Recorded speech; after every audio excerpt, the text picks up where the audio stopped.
कहानी की शुरुआत में हम एक बड़े से महल के अंदर एक प्रिंस को देखते हैं जिसे अपनी दौलत और खूबसूरती पर काफी घमंड था और वो हमेशा दूसरे लोगों को नीच नजरों से देखा करता था। यह प्रिंस इतना ज्यादा बिगड़ा हुआ था कि वो अपने महल के अंदर सिर्फ खूबसूरत लड़कियों को अंदर आने की इजाजत देता था। और एक रात जब प्रिंस पार्टी के दौरान महल के अंदर खूबसूरत लड़कियों के साथ डांस कर रहा होता है, तभी बाहर तेज तूफान आ जाता है। अब उस तूफान में होने वाली बारिश से बचने के लिए एक गरीब बूढ़ी औरत इस महल के अंदर आ जाती है और वो बूढ़ी औरत शहजादे को एक गुलाब का फूल देती है। लेकिन प्रिंस उस बूढ़ी औरत के बदसूरत चेहरे को देखते हुए उस गुलाब के फूल को जमीन पर गिरा देता है और उस गरीब बूढ़ी औरत के चेहरे का मजाक उड़ाते हुए हंसने लगता है। वो बूढ़ी औरत प्रिंस को काफी समझाने लगती है कि खूबसूरती कभी भी इंसान के चेहरे पर नहीं बल्कि उसके दिल में होती है। लेकिन प्रिंस उसकी बातों पर ध्यान नहीं देता और लोगों के सामने उस बूढ़ी औरत को बुरा भला कहने लगता है। यह देखकर वो बूढ़ी औरत समझ जाती है कि प्रिंस के दिल में रहम नाम की कोई चीज नहीं है, इसलिए वो बूढ़ी औरत अचानक अपना रूप बदल लेती है और एक खूबसूरत लेडी में बदल जाती है। दरअसल वो बूढ़ी औरत एक जादूगरनी थी जो एक बूढ़ी औरत का रूप लेकर प्रिंस के पास आई ताकि वह प्रिंस के दिल के बारे में जान सके। और वो समझ गई कि प्रिंस के दिल में गरीब लोगों के लिए प्यार बिल्कुल भी नहीं है। अब जाकर प्रिंस की अक्ल ठिकाने आ जाती है और वो घुटनों पर आकर उस जादूगरनी से कहता है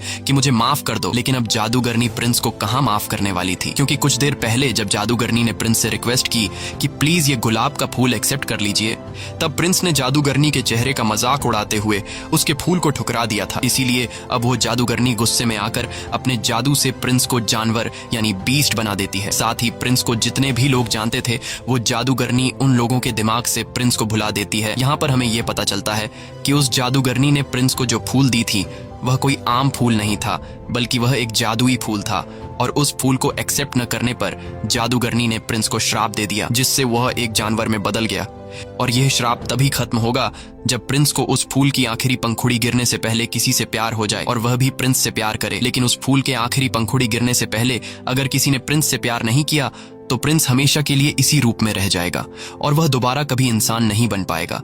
अब काफी साल गुजर जाते हैं लेकिन उस महल में कोई भी अपना कदम नहीं रखता क्योंकि उस जादूगरनी ने लोगों के दिमाग से प्रिंस और महल को भुला दिया था। अब यहाँ सीन शिफ्ट होता है उस महल के पास वाले गांव पर, जहाँ हम एक लड़की को देखते हैं जिसका नाम बेल है। बेल को किताबें पढ़ना काफी पसंद है और आज भी वह एक नया किताब खरीदने के लिए जा रही है। बेल के फादर एक डिजाइनर हैं और वह अपनी बेटी बेल से काफी ज्यादा प्यार करता है। इसी गांव में गैस्टोन नाम का लड़का भी रहता है। गैस्टोन बेल को काफी पसंद करता है और वह बेल से शादी करना चाहता है, लेकिन बेल ऐसा बिल्कुल भी नहीं चाहती थी क्योंकि गैस्टोन एक धोखेबाज इंसान था और वह अक्सर गैस्टोन को इग्नोर कर देती।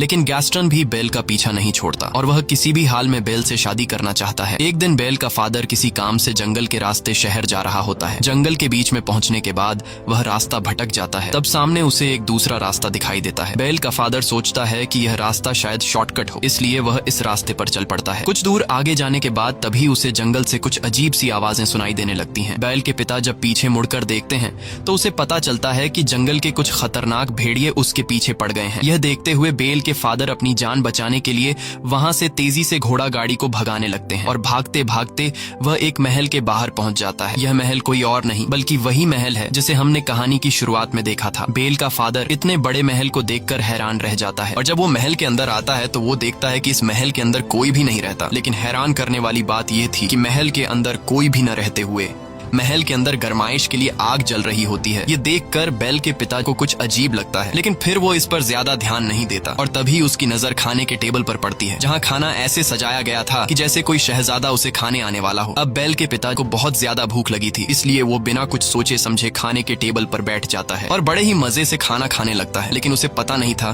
कि कुछ देर बाद उसके साथ कुछ ऐसा होने वाला है जिससे उसका होश उड़ने वाला था। और जब बेल का पिता मजे से खाना खा रहा होता है तभी अचानक टेबल पर रखा कप बेल के पिता के करीब आता है और हैरान करने वाली बात यह थी कि वह बेल के पिता से बातें करने लगता है। ये देखकर बेल के पिता बहुत ज्यादा घबरा जाते हैं और वहां से भागने लगते हैं। अब यहाँ पर सवाल यह उठता है कि वह कप आखिर कैसे बोल रहा था।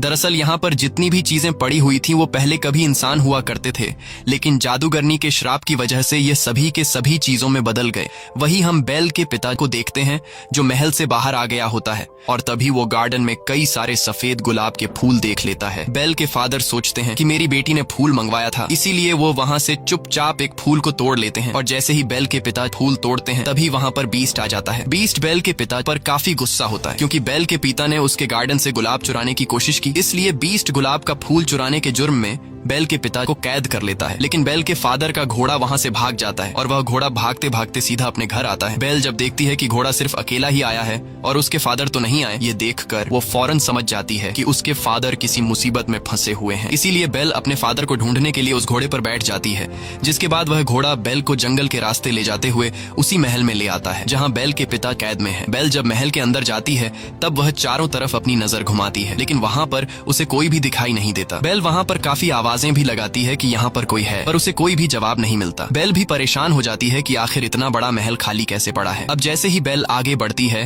तभी उसके कानों में लोगों की आवाजें सुनाई देती हैं। लेकिन हैरान करने वाली बात यह थी कि उसे कोई भी दिखाई नहीं दे रहा था। दरअसल ये वही घड़ी और कैंडल स्टैंड बातें कर रहे थे। अब जब बेल उस घड़ी और कैंडल स्टैंड के करीब आती है तभी ऊपर से बेल को अपने पिता की चिल्लाने की आवाज सुनाई देती है, जिसके बाद वह फौरन ऊपर वाले फ्लोर पर चली जाती है जहाँ उसे अपना फादर एक कोठरी के अंदर बंधा हुआ दिखाई देता है। बेल के फादर उसे जल्दी जल्दी में बताते हैं कि यह सारा महल जिंदा है, इसीलिए जितना जल्दी हो सके तुम यहाँ से भाग जाओ, कहीं ऐसा ना हो कि वह बीस्ट तुम्हें देख ले। बेल पूछती है कि कौन सा बीस्ट, जिस पर बेल के फादर बताते हैं कि वह बीस्ट बहुत ही ज्यादा खतरनाक है। मैंने तुम्हारे लिए यहाँ से सिर्फ एक फूल तोड़ा था, जिसकी सजा के तौर पर उस बीस्ट ने मुझे यहाँ उम्र भर कैद में डाल दिया। बेल के पिता बेल से कहते हैं कि तुम जल्दी से यहाँ से भाग जाओ, नहीं तो वह तुम्हें भी पकड़ लेगा। अब इससे पहले कि बेल वहाँ से निकल पाती तभी वहाँ पर बीस्ट आ जाता है, जिसे देखकर बेल काफी घबरा जाती है क्योंकि वह बीस्ट बहुत ही ज्यादा डरावना लग रहा था।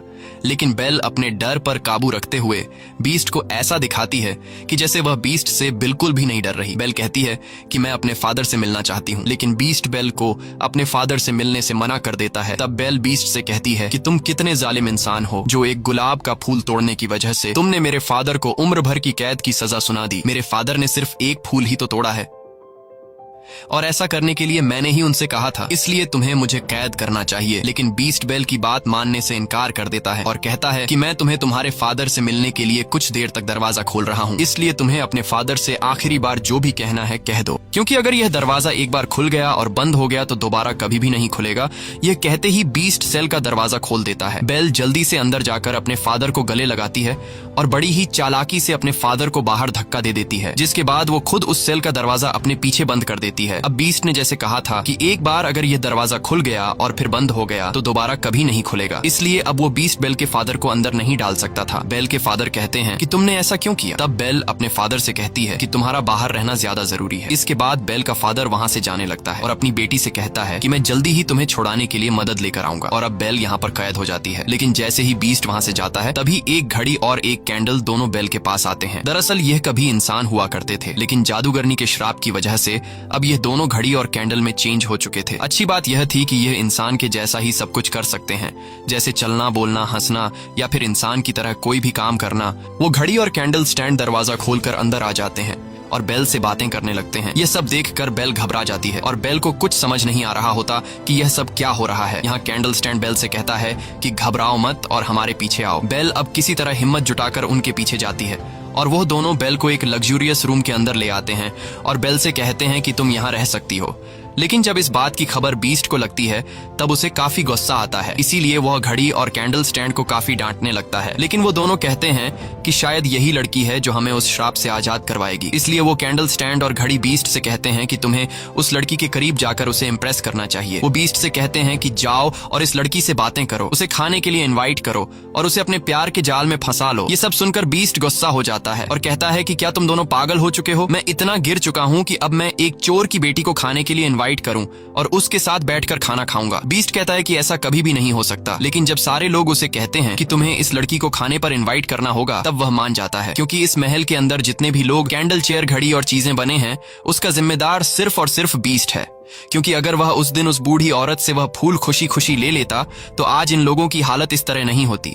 अब यहाँ बीस्ट बेल के रूम का दरवाजा खटखटाकर उससे कहता है कि तुम मेरे साथ खाना खाओगी, लेकिन इसे तुम कोई रिक्वेस्ट मत समझना। ये सुनकर बेल उससे कहती है कि क्या तुम पागल हो, तुमने पहले मेरे फादर को बंदी बनाया, फिर मुझे कैद कर लिया और अब मेरे साथ खाना खाने के लिए पूछ रहे, ऐसा कभी नहीं हो सकता। ये सुनकर बीस्ट गुस्से से दरवाजे पर जोर जोर से पीट कर बोलने लगता है कि चाहे जो भी हो जाए तुम मेरे साथ खाना खाकर ही रहोगी। लेकिन बेल कहती है कि मैं भूखी ही क्यों न मर जाऊं, पर मैं तुम्हारे साथ खाना कभी नहीं खाऊंगी। यह सुनकर बीस्ट का गुस्से से बुरा हाल हो जाता है और कहता है कि ठीक है, तुम्हारी यह ख्वाहिश भी पूरी होगी। अब मैं तुम्हें भूखा ही मारूंगा। वह कहता है कि इसे कोई भी खाना मत दो और इसे भूख से मरने दो। यह कहकर बीस्ट वहाँ से चला जाता है। अब यहाँ घड़ी, कैंडल और बाकी चीजें काफी उदास हो जाते हैं क्योंकि उनका श्राप से आजाद होने का मौका जाया हो चुका था। यहाँ पर हम देखते हैं कि बीस्ट उसी गुलाब के फूल के पास जाता है जिसकी आखिरी पंखुड़ी गिरने के बाद महल के अंदर मौजूद सभी लोग मर जाएंगे। यहाँ बीस्ट देखता है कि इस फूल की बहुत सारी पंखुड़ियां टूटकर नीचे गिर गई हैं। ये देखकर बीस्ट बहुत ज्यादा उदास हो जाता है क्योंकि इस फूल से पहले ही कई सारी पंखुड़ियां गिर चुकी होती हैं और अब बस कुछ ही पंखुड़ियां रह गई होती हैं। ये वही जादूगरनी का दिया हुआ मैजिकल फूल होता है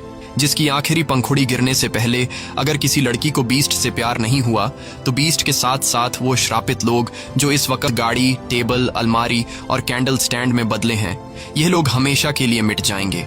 वहीं दूसरी तरफ हम देखते हैं कि बेल का फादर वापस अपने गांव आ चुका है। वो सभी लोगों से कहने लगते हैं कि मेरी बेटी की जान खतरे में है। जंगल के पास एक महल है जहां पर एक बीस्ट रहता है और उसी बीस्ट ने मेरी बेटी को कैद करके रखा है। ये सब सुनकर वहां पर मौजूद सभी लोग बेल के पिता पर हंसने लगते हैं और उसकी बात पर कोई भी यकीन नहीं करता। लेकिन गैस्टन जो कि बेल से शादी करना चाहता था, इसीलिए वो बेल के फादर को इम्प्रेस करने के लिए कहता है कि मैं तुम्हारी बातों पर यकीन करता हूँ, मैं तुम्हारे साथ जाऊंगा तुम्हारी बेटी को बचाने के लिए। जिसके बाद गैस्टन और उसका एक साथी बेल के फादर के साथ जंगल के रास्ते से होते हुए बेल के पास जाने लगते हैं। अब रात के अंधेरे में बेल का फादर जिस रास्ते से महल तक पहुंचा था, वो रास्ता अब बेल का फादर भूल चुका होता है और उसे वो रास्ता नहीं मिल रहा होता। ये देखकर गैस्टन को काफी गुस्सा आता है और वो बेल के फादर से कहता है कि तुम्हारा दिमाग खराब हो गया है, यहाँ कोई भी बीस्ट नहीं रहता, तुमने फिजूल में मेरा टाइम जाया किया। साथ ही साथ गैस्टन बेल के फादर से यह भी कह देता है कि मैं तुम्हारी बेटी से प्यार करता हूँ और मैं तुम्हारी बेटी से शादी करना चाहता हूँ। लेकिन बेल के फादर उससे कहते हैं कि मेरे जिंदा रहते हुए ऐसा कभी नहीं हो सकता। इस बात पर गैस्टन को काफी गुस्सा आता है और वो बेल के फादर को पंच मारकर नीचे गिरा देता है।